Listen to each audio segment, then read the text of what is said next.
Next, we're going to go to Joel in North Carolina. Joel, how can we help you today? I'm doing okay today. How about you guys? Doing pretty good. Pretty good, man. That's good. Hey, um, about a month ago, it's been my wife of 22 years told me she wanted to separate. Mm-hmm. Basically said I was holding her back. She's always taken care of other people. Like her mom had cancer, passed away. Her sisters were 5 and 2. We got pregnant with our oldest at the time. So I mean, I agree with some of that. I just don't understand how, all of a sudden after 22 years, she wants nothing to do with me. She don't want to talk to me, text me no more. Still staying in the same house. She's moved in. My oldest has moved out, graduated college and all that. She moved into her room in the air mattress, goes in there at night, locks the door. Wants nothing to do with me at all. Swears up and down there's nobody else. I've looked at phone records, which my friend told me not to do it because it becomes an addiction, and then you want things to change, and nothing changes. So I've looked at phone records, and she's messaging some people. She claims there's nothing going on. They're just friends. I probably shouldn't have done it. I went in her purse and found a receipt for like a hotel.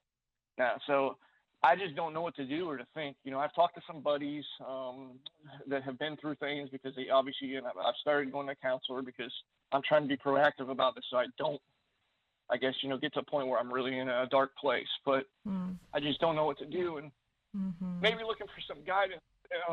I don't have a lot of like girlfriends and things like that. One of my buddies came over and he's the one that turned me on to you guys because he'd watch a bunch of your guys' videos when him and his wife were going through separation. They're back together, and he That's actually brought awesome. his wife over one day, and he said that he was the same way, like trying to push and pry. And I just want to be left alone. She said, the more you do that, the more she's going to push away and doesn't want to be with you. It's just Mm-hmm. really tough, and that's been the hardest pill to swallow after Hmm. 22 years of marriage. We were high school Mm-hmm. sweethearts. We got married young and all that. 30 probably years together. Now all of a sudden she wants nothing to do with me. Mm-hmm.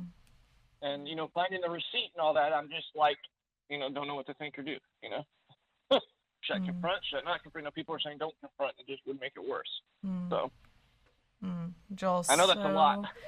so sorry for everything you've discovered and everything you've gone through in just the past month. That's a lot for such a short period of time, but thank God for friends. Yeah.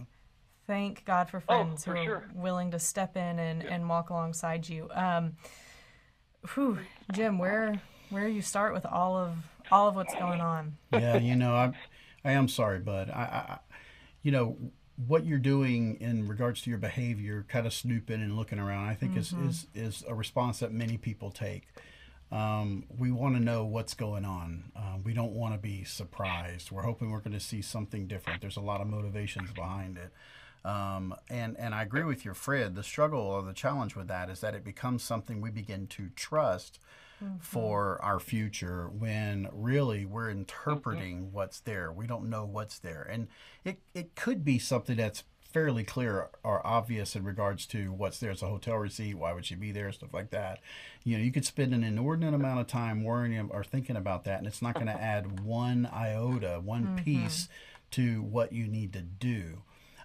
So I want to encourage you, I first of all, to do everything you can to distract yourself Mm-hmm. from snooping. I told a client the other day he had his wife's passwords, and I said, well, I didn't tell him this, but we were talking through it, and he came up with it, and I agreed with him, and that was he was going to tell his wife, hey, look, I know your password, and I know things are shaky. You might want to change your passwords. And he came up with that, and it was kind of odd. I know some of Wow. you are listening right now and you're like, what are you talking about, Jim? Are you crazy? No, because it's a symbol of respect. In other words, I don't want to control you. I'm not trying to get into your business. I'm not trying to Mm-hmm. do something that will offend you in that manner. And as crazy as this is, I have seen many people who are in an affair, and so if you put a weight on damage or pain, they're causing pain being in this affair, and their spouse snoops, gets into their email, breaks into one of their Facebook or something like that, and the spouse that's in the affair is greatly offended that they invaded their Mm-hmm. privacy. And if you think about the weight of the damage or pain, well, okay, I broke into your stuff, but I'm not having an affair. It doesn't equate. They don't go across, and the person's usually very offended and very mad, and it becomes another thing you have to overcome during that period. So being able to be honest and not be caught, but be able to step forward, as weird as that feels, may work for you. So I'm not telling you to do that, but I am telling you that Yeah. snooping's really not going to help you in general. Okay. When someone's in this Yeah. position, I say it a lot. I know I sound like a broken record, but it's about positive emotional connection.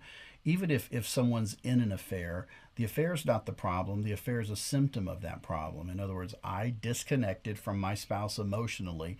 I put the wall up because for whatever reasons, and then here I am, and someone else comes along and is kind to me. I start interpreting that some way. I take bricks down, they take bricks down. Next thing you know, we're building intimacy, and we end up emotionally caring for each other. So the affair is a symptom of the broken relationship that did not become evident maybe for a while. Kimberly was reading a report to me and talking to me about a report this morning in one of our meetings, and she said that in one of the researches it indicated that people did not even seek help or counseling until 7 years after the problem presented itself. Right? There's probably a breakdown way before. Long story to get to. The way you can best serve right now your relationship is for you to be as positive in regards to the emotions you're evoking in her. That means when you're Yeah. speaking I with got you. her, dealing with her, what does she feel like? And this is very powerful because it produces something called the uninfluenced state of emotion later.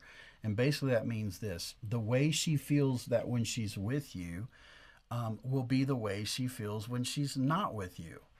So if she doesn't feel safe, secure, respected while you guys are Yeah. talking about anything, TV show, food, That's true. then when she's away, she's going to have a negative response towards you, which then opens the door up to other influences. Does that make sense?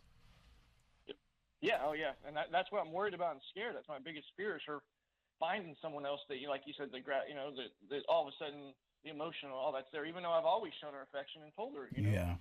I'm attracted to her and all that. And she's lost a bunch of weight lately too. So Mm-hmm. that I know, not bad mouthing women at all. We're all different in our own ways, but I've heard that women can go through some, is it a midlife crisis thing? She's, 42, I mean, there's all Mm-hmm. kinds of things that, pop in my head and my mind starts wondering. And that's Well, of maybe good or course. bad sometimes. Well, it's usually when minds wander, it's not good. And so Right. this is the part where you No. can control, which is you control your thoughts. You decide where you're going to go with that.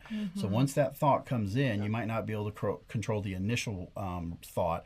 You can control what you choose to do with that. And so replacing it with someone else, or something else rather, choosing to think on something else. Because think about it. Watch. Now stay with me for a second. You Okay. can't control whether or not she talks to someone, connects with someone, anything else out there.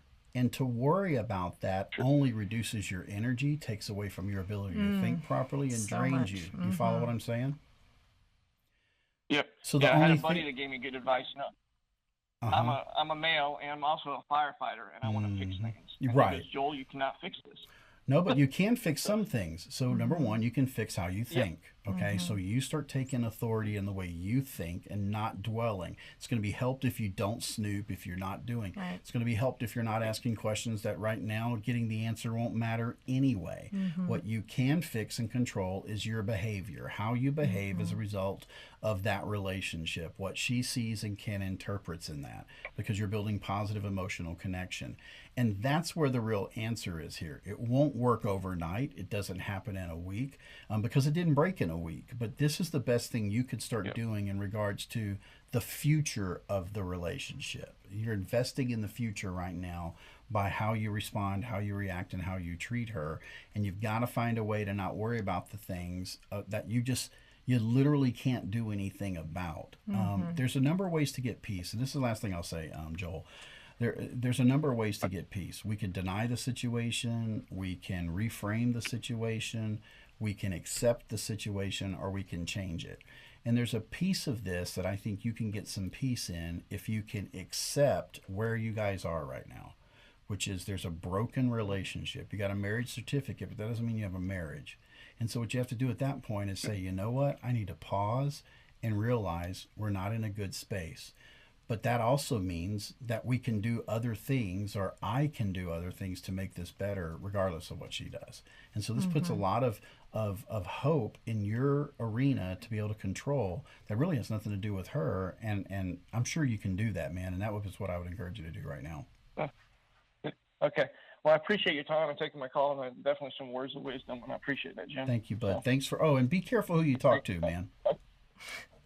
Yeah, that's what I've heard too. My counselor told me don't be telling everyone, but when I'm at the firehouse, they're my buddies, my brothers. You know what I mean? They've got my back. But yeah, like you said, I hear what you're saying. So. I totally get it. Their situation's not yours, so you want to be careful about that. Yeah, exactly. All right, brother. All right, thank thank you, Jim. You have a great one. You too, all right, brother. Thank you, Joel.